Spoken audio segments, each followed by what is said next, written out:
Hey, what's up, guys? James Cairns from Yes You Can Sports. This is episode number 2 of Corner Battles, and I just want to thank everyone for their feedback and the DMs, all the nice messages, stuff like that. I really do appreciate it, encouraging. We would like to move forward, do things a little more professional. I had spoke to Ken, and we'd like to have some overlays and stuff like that. But for now, this is episode number 2 of Corner Battles. We do have something exciting to announce moving forward as well. That'll be in the next episode, and something for you guys to look forward to in the next episode. Subtle changes, stuff like that, and let's get into it. So yeah, there was a couple of DMs I received in regards to um, elaborating more on the equipment used. For some of us that are, I guess, veterans of the sport or play the sport, we already know what's required. Um, I'm gonna give like a standard um, outlook or a standard response in regards to what is required to play ball hockey. And the other one we're gonna get into, we're gonna get dirty right away. Um, and a few people came to me in regards to the politics of ball hockey. So yeah, we're gonna cover what's required in equipment, and I'm gonna go over some of the politics. My outlook on the politics, my personal view on politics. You may disagree, you may agree, but I mean that's why I'm doing this. I'm doing this for entertainment and as well as to give my personal perspective on certain aspects of the sport, and and maybe even some information that could help you guys or whatever. So it's a great thing that Ken started doing here, and I'm happy to be on board and to give my insight and my knowledge and experience on the sport. And yeah, let's get right into it. So equipment, what is required? So the standardized, whether you're playing in Toronto, Hamilton, um, Ontario, I don't know everywhere, even though I've been to a lot of places, but even in Europe and stuff like that, um, there is subtle differences in what's being used or the rules in leagues. When you have smaller leagues, they tend to be more lenient. You're not looking at stuff like wearing shin pads or even wearing helmets. I mean, I've played in some leagues where they don't wear helmets, which I think is just crazy. Although we're not flying around on the ice, we are running. We're slipping, we're sliding, and stuff like that. It all depends on your shoes and the conditions that you play. Some play indoor, some play outdoor.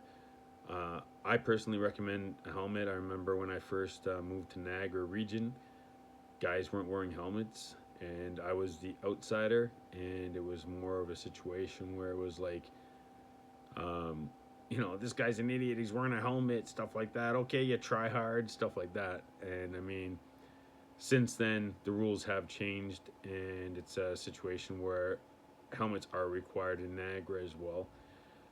So helmets, shin pads. So we'll go through the list here. So obviously, you're gonna need helmet and shin pads. You're gonna need a jock, or if you're female, a Jill. Um, some That's still optional equipment. Some play without it. I'm not gonna elaborate more on that or what types of equipment you should be wearing, but those are recommended. Helmets are mandatory. Shin pads are mandatory. Um, Gloves are mandatory. So gloves being hockey gloves, ball hockey gloves from a specific manufacturer, a lacrosse gloves. That's pretty much it. I mean, if you show up with gardening gloves, it's probably going to be illegal equipment. You can't show up with gardening gloves or uh, gloves for winter and stuff like that. So that's a no-no. You're going to need hockey stick. There's various types of hockey sticks. It all depends on your budget and what you're looking to spend, as well as what you're comfortable with. I mean, recently I've seen guys with wood sticks still. I'm like, what? Do they still make these things? But yeah, I've seen it. And again, it all depends. There's such a wide range of hockey sticks, and maybe in a later episode I'll get into the specific equipment that I use. And also for ball hockey, it comes down to running shoes as well. And people don't realize how important running shoes can be. I mean, it's not just for flair, your own style of play and stuff like. A lot of people say with me, I wear different sets of shoes all the time, and depending on what jerseys I'm wearing and stuff like that, I have a whole bunch of shoes. But I do refer to specific shoes that I like or I'm put on to and stuff like that for ball hockey, because it's the same as with your car. When you have, you know, tire tread and stuff like that, it's the same for the sport. You're gonna want good shoes. You're gonna want shoes that, in my personal preference, is a wide a wide a wide sole, so a wide like foot right where your pad of your foot hits the ground. You want that to be as wide as possible. It helps with not rolling your ankle. Also helps with grip and stuff like that. More traction on the floor, the faster, the quicker you can be, the more agile you can be. So there's a lot of things I look for in a shoe. I mean, maybe in an episode I'll dive into that and explain exactly what shoes I wear. Some growing trends, some trends in shoes that I see in the ball hockey world, as well as other equipment, gloves and sticks and stuff like that.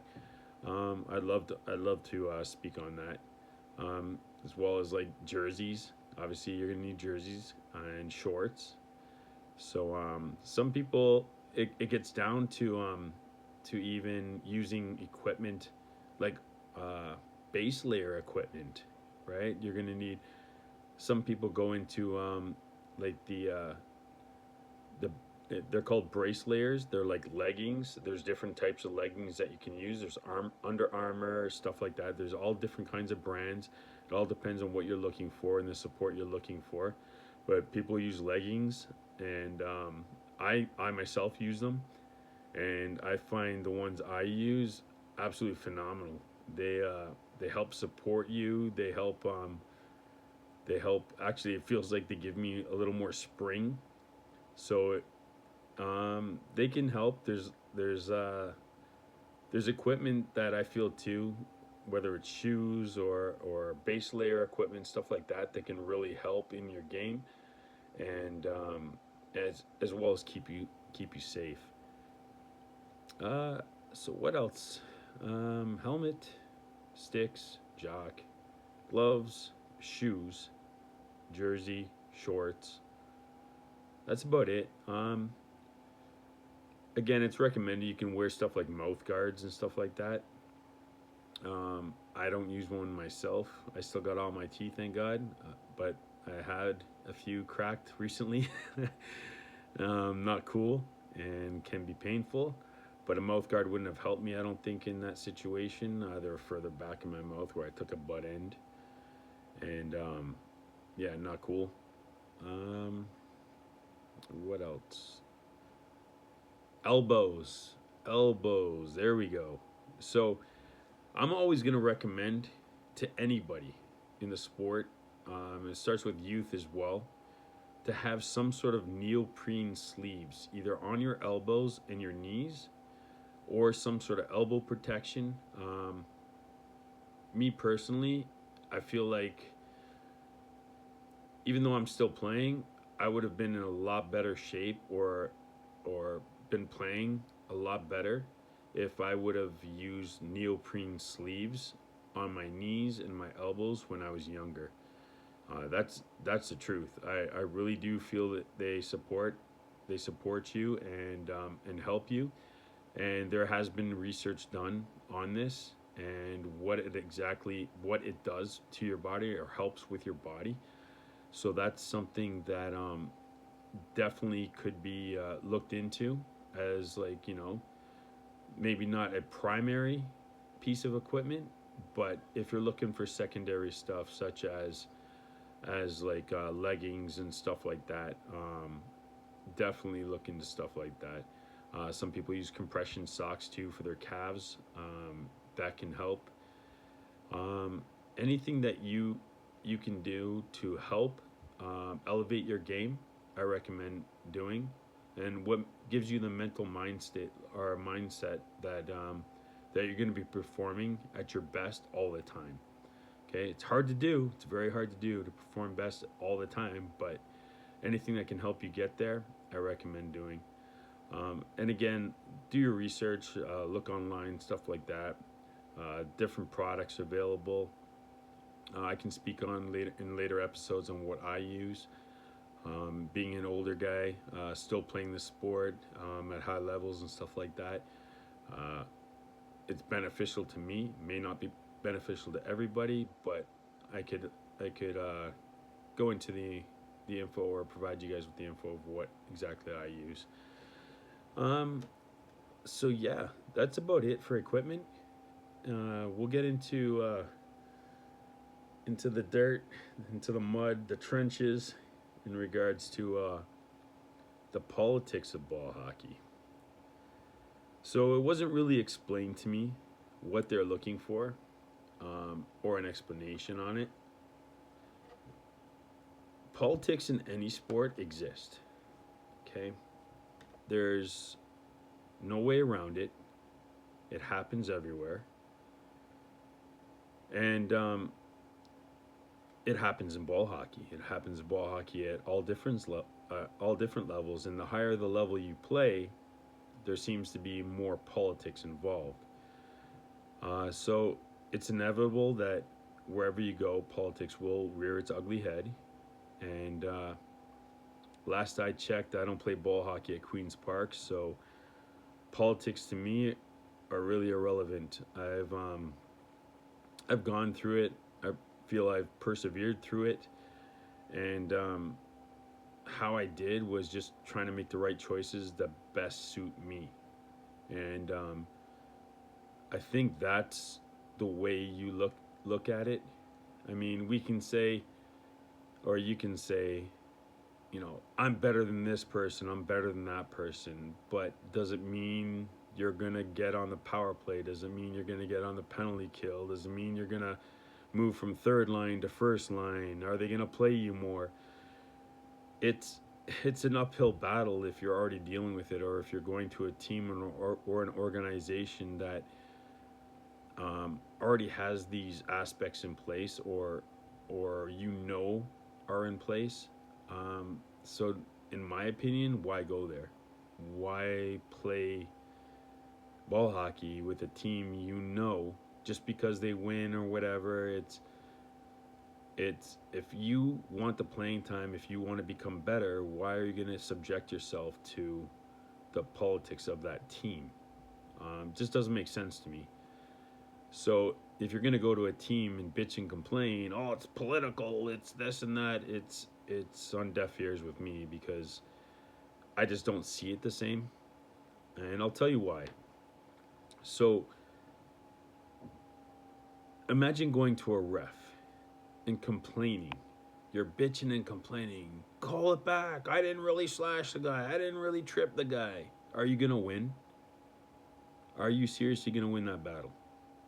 No, they're not going to reverse the call, guys and girls. You know this. So if you're going to someone that happens to be a team rep or a coach of a team that has their cousin on the team, their brother on their team, their sister on the team, and bitch and complain about your playing time or why you should be playing over them and stuff like that, are you going to win? You're not going to win. If they have their buddies on the team, they got their little crew, their little clique, you're not going to win that battle. What I do suggest, instead of trying to win a battle on a team that you don't really need to be on, then if you're not happy being there, is putting yourself in the with the players. Okay, so what I like to do is I like to be a good teammate. I like to be the guy that, will joke around, have fun, talk to my teammates, great job, blah, blah, blah, blah, blah, um, and remove myself from the politics. Because at the end of the day, if I'm unhappy being there and I feel it's political and we can get into I'm better than that guy, she's better than him, he's better than her, like all that type of stuff, like that means you're unhappy. So why be there? Don't be there. Go to another team. Make your own team. And even if you were to make your own team, you don't think players will turn around at some point and say, why is he playing this guy over this guy and blah, blah, blah, blah, blah. And you create bonds, you create friendships and stuff like that through that team. And people think you're favoring them and stuff like that. Then it becomes political. At the end of the day, it's your choice. It's where you want to be. If you're there just for fun, if you're there, you take it serious. And I'll tell you right now, when I play for my teams, I take it very serious. I'm an older guy now, so for me, it's not as fun. I take it serious. So I have to make the right choices for me. Because if I feel that I'm being subjected to a political situation or a political team where they're going to play their buddies over me just because they're buddies and blah, blah, blah. Their interest, in my opinion, is their friendships. It's not about winning. It's not about losing. It's about their friendships. Because if they truly wanted to win, it's not that they're going to play me. It's the fact that they're going to play the best people possible to win that game or that tournament, right? So if it's a coach or a team rep that's running the team, they're going to do their research on the players they have at hand, okay? And this is what differentiates a lot of teams and the higher levels, guys, because these coaches, they take their time. They're going out of their way. They're sacrificing time with family, friends, sometimes even work and stuff like that to be there to help coach and to help organize a team as a team rep. Making sure everyone's paid their fees, they've got their jerseys, they're at the games, they have a winning chance. They do their time, and they also do in the higher divisions, they do their due diligence to make sure that they have the right people on the floor at the right times, right? And this comes down to teams making good decisions, right? And that's another thing about the politics. You want to be on a team that just makes good decisions overall, whether it be their buddies or their friends, their family members or whatever. Maybe they are better than you. Maybe you're having an off game, right? It's not always just black and white, so and so's playing over me. They're not as good as me. No, maybe they're not as good as you, but you're having a shit game. Sorry. If you're playing terrible, then maybe someone else should be playing ahead of you, right? It doesn't come down to politics. And getting back to the team rep thing, if they're doing their due diligence, they know their players. So if you're a coach of a team, right, you're going to want that coach to know the players they're working with. Would a guy show up to a house, to make repairs on a house and stuff and say, guys, I forgot my tools, sorry? Yeah, no, you got to know what you're working with. You got to know the tools you have at hand. If you don't, it's literally a guessing game. It's a recipe for disaster. And that's where I experience it most in tournaments where guys will bring in a coach because they are willing to coach. It's not necessarily they have the experience to coach or the knowledge of playing either higher levels or sometimes even the knowledge of the players. But they do have is the knowledge of their friends that may be playing or family members that are playing. So in that case, everyone will think, It's politics. How's he playing so and so over me? You know, I'm on a goal streak. I just tore up last season. Hey, I had like 20 points in 8 games last season for my league team, right? It's the coach not knowing his players, so he's relying on who he does know, which could be his friends, which could be his family and stuff like that. Um, is it the right decision? No, no, it's not the right decision, because the right decision is to have the best players on the floor that give you a chance to win, or the best players on the floor that can fit certain roles, right? That can help you win. You're not going to go, want to throw a guy on the floor on a power play, let's say, that's got 2 assists in like 10 games, right? Meanwhile, you have a guy on the bench that's got, again, 20 points in 8 games. You're like, it doesn't make sense. Why would you do that? But that comes down to the coach. And then a lot of people say, why is it always the coach that gets fired? That's exactly why. Because he doesn't necessarily know how to use his players or utilize his players on the roster, right? And that's up to them to do their due diligence to get to know the players on the roster, what they're actually working with, how they're performing during the games. I mean, just to stand up on the bench and call out lines, this guy go, this guy go, this guy go. If the guy's having an off game and he's just going out there, and going through the motions, then what's the point of having him on the floor? It doesn't make sense to me. But just coaching, calling yourself a coach and calling out lines, doesn't help the team, and doesn't help the motivation or the players' perspective of what's going on, and of that coach ultimately, or that team rep. Because if they're out there and they've been on like the floor and they've scored like, say, four goals in 4 games in a tournament, and they're not seeing any power play time, and they're not on the floor or whatever to help in dire situations or a much needed goal, we're just rolling lines or just throwing guys out there, then obviously there's a problem there. And the problem isn't the players, and it's always the players.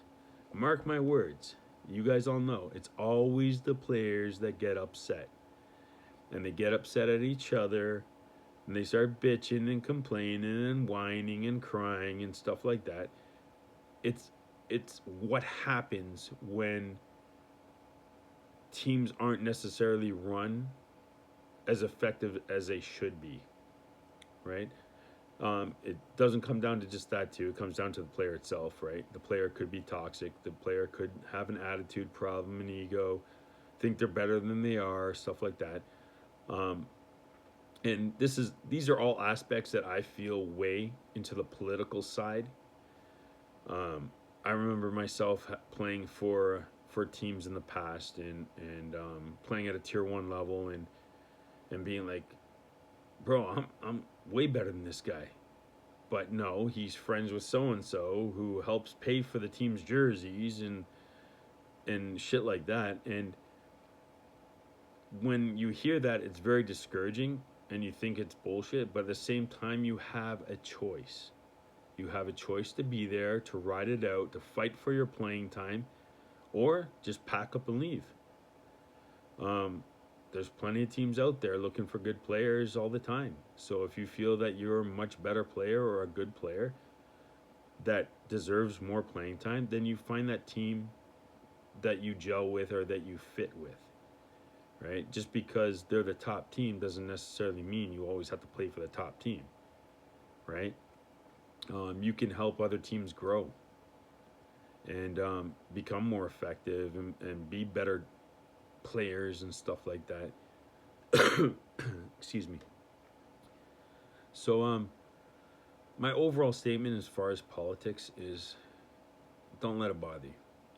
Seriously, you have options.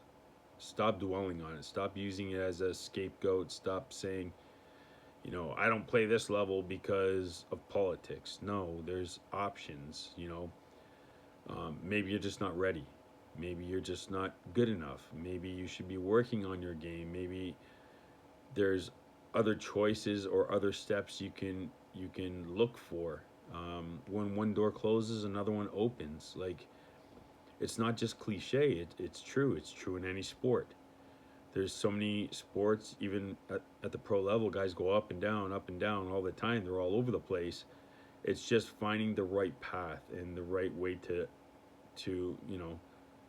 to better yourself or to be ready for those type of levels. That's just my personal opinion. And you know what? I'm not even gonna sugarcoat things or pretend. In back in the day, I was the same way. Screw these guys. These guys, oh, so and so's playing over me because it's his cousin or his brother and stuff. You know what? It may be true, but why am I bitching about it? Why am I complaining about it? It's not going to change. I'm not going to get that ref to reverse his call. I'm not going to get the team rep to change his mind. The only thing you can do is explore other avenues, explore, take other paths, or shut up. Just shut up and play. Prove them wrong. Go out there every shift and play your hardest, play your best, get better, and just they'll have no choice but to rely on you. And if it still doesn't work out, there is other options. There's always other options. It's not a situation where you need to complain, you need to whine or things like that. Like if it's happening on the bench, and I've experienced it firsthand recently too, where I let things get away from me. It's emotions too. You're just trying. You're passionate. You want to be on the floor. You want to help your team, but it's not you calling the shots, right? And at the end of the day, it's not you calling the shots. So, do I think 100% I could have helped out my team? Absolutely. I know I could have. And there was some games I was just buzzing. I felt like I'm gonna score a goal. I'm gonna score a goal. I'm gonna set up a nice play, or these guys can't hold me right now. Like I felt that way, but I wasn't on the floor. so so for me, the frustration was there, but it's exactly what I'm telling you guys now. There's nothing you can do. It's not up to you. You're not the coach of the team. It's not up to you to put yourself in, right? Um, and don't be like me and it's been a long time since I made the wrong decision, but I made the wrong decision, started bitching and whining about it, and and it wasn't right, because what happens is you cause tension on the bench. So there'll be some guys that get antsy and get out there and they get aggressive and be like, go out there and take a penalty and hammer someone because they're just aggro. They're very, tense. Then there's the others that are more passive players that are more, oh my god, like what's happening? Like this sucks. Like I don't want to play. I'm scared. And there is that mix of players, and when you yell, you scream, you go nuts on the bench over politics, or you just don't feel like you're being treated properly, or whatever the case, or you've had a bad play and stuff like that. Um, it causes tension on the bench and causes adverse effects that affect the game and could ultimately affect the outcome. It's not being a good teammate, and try and refrain from stuff like that. The best thing to do is wait till after the game and say, "Hey, listen, coach. Hey, listen, team rep or captain or whatever.